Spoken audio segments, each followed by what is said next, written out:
कोल्हापूरचा रंकाळा तलाव, योगायोग असेल काही असेल, जसा हा रंकाळा आहे तसा कल्याणमध्ये एक होता काळा तलाव, नाव ऐकलंत कधी? अनेक वर्ष तसा काळा म्हणजे खरोखर काळा, सांडपाणी त्याच्यामध्ये यायचं, तिकडे जाताना दुर्गंधी यायची, म्हणजे नाकाला रुमाल लावला तरी त्यातून तो घाणेरडा वास यायचा. आजूबाजूने सगळी अनधिकृत वस्ती पसपसलेली आहे. आणि त्यावेळेला शिवसेना प्रमुख तिकडे गेले होते, तेव्हा त्यांनी सांगितलं की हा काळा तलाव जो आहे हा मी तुम्हाला सुंदर त्याचं एक पर्यटन स्थळ करून दाखवेल, वचन दिलं. आणि आज जाऊन तुम्ही बघा त्या काळा तलाव आम्ही गोरा करून टाकले की नाही. काळा तलाव हा भगवा तलाव त्याचं आता नाव दिलेलं आहे. सुंदर तिकडे बोटिंग होतं, आजूबाजूला छान उद्यान झालेलं आहे, जॉगिंग ट्रॅक झालेला आहे, मुलं सगळे येऊन खेळू शकतात, सहकुटुंब सहपरिवार तिकडे लोक आता फिरायला येतात. लोकांना आता कळणार सुद्धा नाही की हाच एकेकाळी अत्यंत घाणेरडा घाणीचा असा काळा तलाव होता. तसा मी तुम्हाला रंकाळा तलाव करून देईन, तसा रंकाळा तलाव करून देईन. तीर्थक्षेत्राचा विकास, तीर्थक्षेत्राचा विकास कोण करणार? अहो बोलायला ठीक आहे, नुसता मी मागे म्हटलं होतं ना की घोषणांचा पाऊस पडला, ठीक आहे, पण त्या घोषणा असतात, पुढे काय? बोले तैसा चाले, त्याची वंदावी पावले. ते महादेव जानकर येऊन गेले होते ना काल परवाकडे, त्यांना विचारा तुम्हाला काय काय वचन दिलं होतं, काय शब्द दिला होता, आणि त्यांची पावलं तुम्ही वंदू शकता का? तुम्हाला काय आरक्षणाचं दिलं होतं ना, गाजर दाखवलं होतं ना, शिवसेनेपासून तोडले होतं तुम्हाला सगळ्यांना, शिवसेनेला एकाकी पाडलं होतं त्या निवडणुकीमध्ये.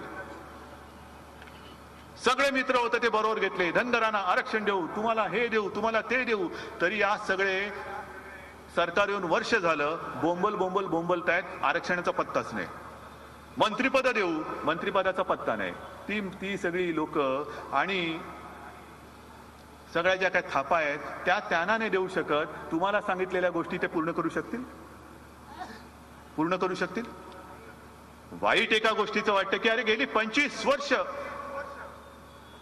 आपण हिंदुत्व म्हणून एकत्र राहिलो, वाईट काळामध्ये सुद्धा आम्ही तुम्हाला सोडलं नाही. किंबहुना आजही तुमच्या लक्षात असेल की ज्या वेळेला युती झाली 25 वर्षापूर्वीची गोष्ट आहे, तेव्हा संपूर्ण देशामध्ये कोणी म्हणजे शिवसेना काय भाजप काय राजकारणामधले अस्पृश्य असतील कदाचित कोणी जवळ यायला तयार नव्हतं. तेव्हा पहिल्या प्रथम शिवसेना प्रमुखांनी तुम्हाला साथ घातली. यासोबत आपण देशामध्ये चमत्कार घडवूया. ती 25 वर्ष हा म्हणता निघून गेली. त्याच्यानंतर आता कुठे असं वाटलं होतं की चांगले दिवस येत आहेत, चांगले दिवस येत आहेत म्हटल्यानंतर तुम्हाला ही नको ती लोक बरोबर घ्यावीशी वाटायला लागली आणि स्वतःची हक्काची हिंदुत्ववादी मतं ही तुम्हाला नकोशी झाली. मुफ्ती मोहम्मद सईद चालायला लागला पण शिवसेना नकोशी झाली. पण ठीक आहे, एकदा काय व्हायचं ते होऊन द्या. कोल्हापूर ही वीरांची भूमी आहे आणि तिकडे भगवा झेंडाच हा शोभून दिसतो. बाकी तसे एरागबळचं काम नाही. एकदा होऊन जाऊ दे, एकदा होऊन जाऊ दे. टोल मुक्तीचं सुद्धा जे काही चाललेलं आहे, आम्ही एवढे टोल नाके बंद केले. मोठी यादी असेल 63 काय 600 असेल. कोल्हापूरचं नाव त्याच्यात का नाही? कोल्हापूरचा टोल नाका बंद का करत नाही? जो बंद केलेला आहे तो शिवसेनेच्या एकनाथ शिंदेनी केलेला आहे. अजून सरकारने निर्णय घेतलेला नाही, अजूनही निर्णय घेतलेला नाही. एकनाथ शिंदेनी तो सगळा जमा खर्च मांडलेला आहे. त्यावेळेला तुमचे पालकमंत्री सुद्धा होते बसलेले आणि त्यांनी एकनाथ शिंदेने विचारलं का हो हे असं सगळं चाललंय, याला स्थगिती तर मी देतोच आहे पण पुन्हा हा चालू होता कामा नये. आणि त्यावेळेला टोल पाहिजे म्हणून जे काही नगरसेवक बसले होते त्यांना घेऊन तुम्ही निवडणुकीला उभे राहताय. बरोबर ना राजेश? तेच आहेत ना. तुम्ही विचारा. मी जर का मला कारण काय, मला कदाचित माहिती चुकीची मिळत असेल, तुम्ही माझी माहिती बरोबर का चूक सांगा. कोल्हापूर महापालिकेमध्ये टोल हवा म्हणून ज्यांनी तेव्हा मतदान केलं असेल किंवा आपलं मत मांडलं असेल त्यापैकी सगळे घेऊन जर तुमच्या समोर येणार असतील आणि बोलणार असतील आम्ही टोल बंद करू, कसं होईल टोल बंद? कारण तुमच्यातच बसले टोल हवा म्हणून सांगणारे. आणि म्हणून ती जी काय एक म्हण आहे ना, किंवा एक असं म्हणतात की मांजर दूध पिताना डोळे मिटून दूध पिते. तिला वाटतं जग बघतच नाही, पण तिला हे नाही कळत की डोळे फक्त तिचे मिटलेत, जगाचे उघडे आहेत. जगाचे उघडे डोळे आहेत. तुमचा कारभार हा जग, संपूर्ण जग हे उघड्या डोळ्याने बघताय. तुम्ही डोळे मिटून काही केलं तरी चालेल, पण जग बघतंय तुमच्याकडे. कशाला या गोष्टी करायच्या? कशाला लोकांना फसवता? काल जे मी बोललो की काही काही लोकांचं असतं की निवडणुकीच्या आधी एक आणि निवडणुकीनंतर दुसरं. जसं निवडणुकीच्या प्रचारामध्ये साबरमती आणि निवडून आल्यानंतर बारामती. आज मला कोणीतरी सांगितलं की राष्ट्रवादीवाल्यांनी मला सांगितलं की उद्धव ठाकरेंनी बारामतीमध्ये येऊन बघावं. जरूर येईन, नक्की येईन मी बघायला. पण एक गोष्ट मला सांगा, जर खरोखर तुम्ही बारामतीचा विकास केला असेल तर इतके वर्ष तुम्ही कोल्हापूर जे सत्ता भोगली महापालिकेची, कोल्हापूरचा विकास का नाही केलात? का विकास बघायला मला बारामतीत का बोलवता? कोल्हापूरमध्ये आल्यावरती मला प्रश्न पडायला पाहिजे होता, अरे बापरे, हे एवढं राष्ट्रवादीवाल्यांनी इकडे विकास केलाय, मी बोलू कशावर? माझ्याकडे विषयच नाही. पण कोल्हापूरकडे लक्ष द्यायचं नाही, कोल्हापूर तसंच सडवायचं. आणि बारामतीचा विकास, तरी सुद्धा मी बारामतीला यायला तयार आहे. पण माझी अट एकच आहे, तुम्ही जी गाय रानाची जमीन ढापून तुमचं विद्या प्रतिष्ठान उभं केलंय, ती गरिबांची जमीन पहिली परत द्या गरिबांना, मग मी बारामतीमध्ये तुमचा विकास बघायला येतो. गरिबांचं चोरून त्याच्यावरती इमले बांधून, म्हणजे खाली गरिबांचं थडगं बांधायचं आणि वरती आपला इमला बंगला बांधायचा आणि या बंगल्यात या जेवायला या. हे असले तळतळाट जोपर्यंत तुमच्या पाठीशी आहे तोपर्यंत मी बारामतीमध्ये येणार नाही. गरिबांना पिळून तुम्ही जर का विकास करणार असाल, तुमचा विकास करणार असाल, तर हा विकास आम्हाला मान्य नाही. पहिली गरिबांची जमीन परत द्या. मी बारामतीत तुम्ही म्हणाल तिकडे येतो, पाहिजे तर बोनस म्हणून लवासामध्ये पण येतो. लवासामध्ये पण येतो. या दाखवा काय काय केलं. पर्यावरणाची परवानगी न घेता काय काय मानलं ते दाखवा बरं. असेल ना, तुम्ही केलं असाल चांगलं, पण त्याच्यात गरिबांचे सगळे शाप आहेत, तळतळाट आहेत. ते घेऊन तुम्ही जर का विकास करत असाल आणि त्याला विकास म्हणत असाल, तर बाबा माझी तरी बारामतीमध्ये येण्याची इच्छा नाही. आणि अशा 100 काय बारामतीकरांची माफी मागतो मी, पण अशी पापातली बारामती मला बघायची नाहीये. बारामतीकर म्हणजे कोण? तिथले नागरिक, साधी माणसं, त्यांची माफी मागतो. तुम्ही म्हणाल काय पवारांची मागते की काय? त्यांची नाही मागत माफी. बरं, बारामतीमध्ये येईन, पण सध्या काय महाराष्ट्रामध्ये दुष्काळ आहे आणि अनेक ठिकाणी मी दुष्काळी भागात जातोय, मराठवाड्यामध्ये सुद्धा फिरतोय. कदाचित आलो तर मी बारामतीत येईन, पण तुम्हाला घेऊन मी धरणावरती जाणार नाही, अजित पवारांना म्हणा. अजिबात कोरड्या ठाक पडलेल्या धरणाच्या आसपास सुद्धा तुम्हाला मी नेणार नाही. न जाणू लक्ष चुकलं आणि धरण भरलं तर काय?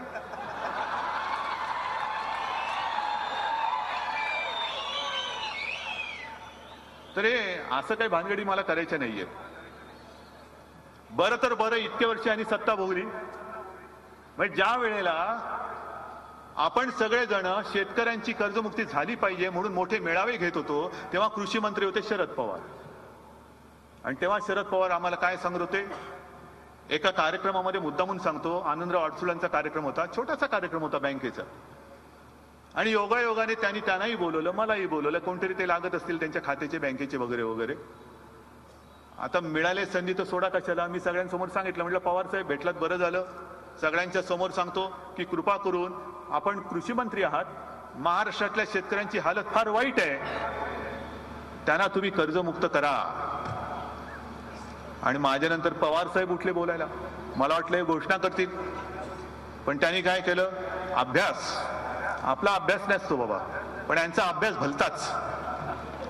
त्यांनी सुरू केलं, रशियामध्ये 2% शेतकरी आहेत, जपानमध्ये 3.2 शेतकरी आहेत, इंग्लंडमध्ये 1.8 शेतकरी आहेत, अमेरिकेमध्ये. म्हटलं हे काय चाललंय यांचं? आणि महाराष्ट्रामध्ये मात्र 70% शेतकरी आहेत. आपल्याकडे शेती आणि शेतकरी हे कमी झाले पाहिजेत. म्हटलं बोमला. म्हणजे 70%ची 1% झाला पाहिजे म्हणजे किती लोक बिचारे आता जे शेतकरी आत्महत्या करतायत, दुर्दैव आहे. त्या शेतकऱ्यांनी आत्महत्या करून करून करून ते 1%वरती आले, म्हणजे मग हे शेतकऱ्यांचे प्रश्न सोडवत आहेत. आणि त्यावेळेला शेतकऱ्यांची टक्केवारी कमी झाली पाहिजे हे बोलणारे पवार साहेब आणि त्यांची राष्ट्रवादी आता रस्त्यावरती उतरलेले शेतकऱ्यांना कर्जमुक्त करा, शेतकऱ्यांना अमुक करा, शेतकऱ्यांना तमुक करा. बरं करा तर करा. मी म्हटलं अरे वा, बरेच दिवसांनी हे उन्हात उतरलेले आहेत. कारण नाहीतर राष्ट्रवादीवाल्याला घाम फक्त तापाची गोळी घेतल्यावरतीच यायचा, नाहीतर कसला घामाचा संबंधच नाही. एअर कंडिशन मध्ये गाडी एअर कंडिशन, घर air condition, office air condition. ताप आला तरच.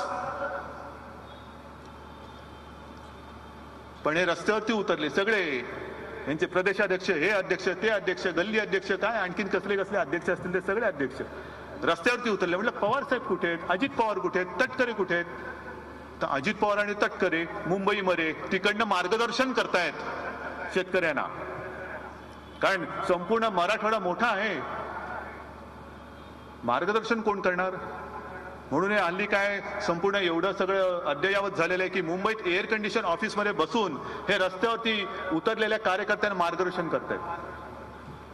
म्हटलं ठीक आहे, हे तिकडनं मार्गदर्शन करतात, पवार साहेब कुठून मार्गदर्शन करतायत? तर ते बसले थेट नरेंद्र मोदींकडे. त्यांच्याबरोबर चर्चा करून मार्गदर्शन त्यांना करतात की ह्यांना करतात देव जाणे. म्हणजे हे यांचं थोतांड. एका बाजूने महागाई विरुद्ध बोलायचं, एका बाजूने शेतकऱ्यांबद्दल बोलायचं. मग इतके वर्ष तुम्ही भोगलं आणि ती आता कर्माची फळं तुम्हाला भोगावी लागतायत. तुम्ही काही केलं नाही, सगळ्यांचा सत्यानाश केला, म्हणून सगळ्या जनतेने तुम्हाला रस्त्यावरती आणल्यानंतर अरे तुम्ही कशाला रस्त्यावरती येत आहेत? जनतेनेच तुम्हाला आणले रस्त्यावरती. जेल भरो आंदोलन करायचं. आणि मग तो फोटो आला की यांना पोलीस घेऊन व्हॅन मध्ये टाकतायत. एका शेतकऱ्याने बिचाऱ्याने बघितलं आणि त्याने दुसऱ्याला विचारलं, अरे हे कमालच झाली म्हणे, यांच्या भ्रष्टाचाराच्या केसचा एवढा लवकर निकाल लागला, हे गेले तुरुंगात. एवढा झटपट नाही आपल्याकडे कधी लागायला लागला? तर त्याने सांगितलं अरे बाबा तसं नाहीये, यांचं नाटक आहे, थोतांड आहे, हे भ्रष्टाचाराचे केस बी साधून लागतील तेव्हा लागतील म्हणे, बघू त्याच्यानंतर.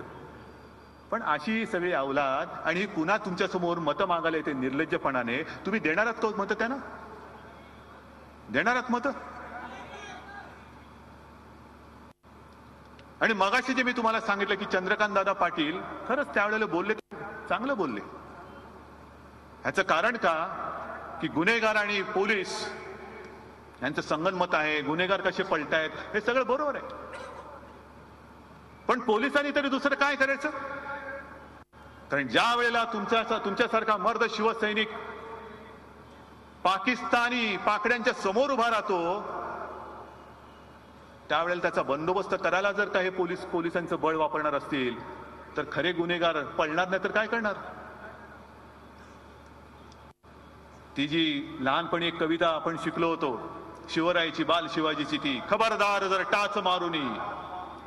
मला तर वाटलं ते भाजपवाले उभे आहेत की काय की पाकिस्तानांचा कार्यक्रम आज चाललाय, शिवसैनिक चाललाय आणि हे म्हणतात खबरदार जर टाच मारुनी. अरे चिंदड्या तर तुम्ही उडवू शकत नाही, ते तर सोडा. पण पाकिस्तानांना संरक्षण देणारी नीती ही तुम्हाला मान्य आहे काय? कोल्हापूर, शाहू महाराजांच्या कोल्हापूरकरांना हे मान्य आहे काय? आणि अशा लोकांच्या हातात तुम्ही तुमची महापालिका, तुमचं नशीब देणार आहात काय? द्यायचं तर द्या. पाकिस्तान हा काही एकट्या शिवसेनेचा शत्रू नाहीये, हा आमच्या देशाचा शत्रू आहे. अरे शिवसैनेने जर का पाकिस्तानाला विरोध केला, पाकड्यांना विरोध केला, तर सगळे काँग्रेसवाले, राष्ट्रवादीवाले, भाजप आणि सगळे विचारवंत जणू काय मोठा आभाळ कोसळते असे एकत्र येऊन आमच्यावरती चोच्या मारता. एकाची तरी हिंमत आहे का? पाक व्याप्त काश्मीरमध्ये जे हिंदू आहेत त्यांच्यावरती अत्याचार होतात त्यांच्याबद्दल बोलायची एकाची तरी हिंमत आहे? कशासाठी आम्ही अंगावर घेतोय? आज तो मुशरफ तिकडे बरडलेला आहे की शिवसेना प्रमुख अतिरेकी होते. अतिरेकी होते का नव्हते, पण त्यांनी या हिंदूंमध्ये त्यांचं ते जे काय हिंदुत्व आहे आणि देशप्रेम आहे, आमचं हिंदुत्व हे राष्ट्रीयत्व आहे, हे अनेकदा त्यांनी सांगितलेलं आहे. आणि मुद्दामून मी सांगतो का, नाहीतर हिंदुत्व म्हटल्यानंतर आणखीन काहीतरी होईल, तसं नाहीये. आम्ही इथल्या मुसलमानांच्या विरुद्ध नाही, अजिबात नाही. आणि तसे जर का असतो तर अजमेर शरीफचे जे दिवाण साहेब आहेत त्यांचा मला अभिमान आहे. ह्याचं कारण गेल्या 2-1 वर्षापूर्वी जेव्हा पाकिस्तानचे तेव्हाचे पंतप्रधान हिंदुस्थानात आले होते त्या अजमेर शरीफच्या दर्शनाला आले होते, दर्ग्याच्या दर्शनाला. यांनी सांगितलं माझ्या धर्मात मी करणार नाही. नाही गेले ते स्वागताला, नाही गेले ते स्वागताला. हे मुसलमान धर्म कसा आहे, काय आहे, इस्लाम धर्म काय आहे, आमचं त्यांच्याबद्दल भांडण अजिबात नाही. पण इकडे राहून जे पाकिस्तानची स्वप्न बघतायत त्यांना इकडे खायला काळ आणि भुईला भार कशाला? आधीच दुष्काळ, त्याच्यात 13वा महिना पाहिजे कशाला? आणि त्यांना जर का आम्ही विरोध केला तर तुमच्या पोटात काय दुखतं? मग जा ना, एवढी हिंमत असेल तर आज देशाचा कारभार तुमच्याकडे आहे. काश्मीरमध्ये म्हणजे इकडे आम्हाला उपमुख्यमंत्री वगैरे आम्ही काही लाचार नाही, आपण त्यांच्या सोबत आहोत. ते एवढ्याचसाठी की पुन्हा आणि पुन्हा एक तर गेल्या कित्येक वर्षानंतर महाराष्ट्रामध्ये सत्ता बदल झालेला आहे आणि या सत्ता बदल झाल्यानंतर पुन्हा आपलं अपशकुन करायचं नाही. जर का त्या सत्तेच्या माध्यमातून या जनतेचं गोरगरिबांचं कल्याण होत असेल तर ते करावं, म्हणून आपण त्यांच्याबरोबर सत्तेमध्ये आहोत. लाचारीने नाही, लाचारीने नाही. आणि म्हणून काय पाहिजे म्हणून आम्ही भिकेचा वाडगा घेऊन त्यांच्यासमोर जात नाही, अजिबात जात नाही. पण आज शिवरायाचा पवित्र भगवा हातात घेणारी शिवसेना तुम्हाला नकोशी वाटते, पण तिकडे त्या मुफ्ती मोहम्मद सईदच्या काळात त्यांच्या बरोबरीने ते काश्मीरचं राज्य हाकताना त्या राज्यात गेल्या कित्येक वर्षानंतर पुन्हा पाकड्यांचे झेंडे, पाकिस्तानचा झेंडा फडकतो, तिकडे मात्र तुम्ही चंडासारखे बघता. आणि म्हणून तुम्ही ठरवायचे. वचननामा हा तुमच्या समोर ठेवलेला आहे. कोल्हापूरचं काय करायचं? जसं मी काल बोललो, कल्याण डोंबिवली स्मार्ट सिटी करू. कोल्हापूरची काय करायची मग? स्मार्ट सिटी नकोय? कोल्हापूर जर का तुम्हाला स्मार्ट सिटी करायचीच असेल, अरे निकष कसले लावताय?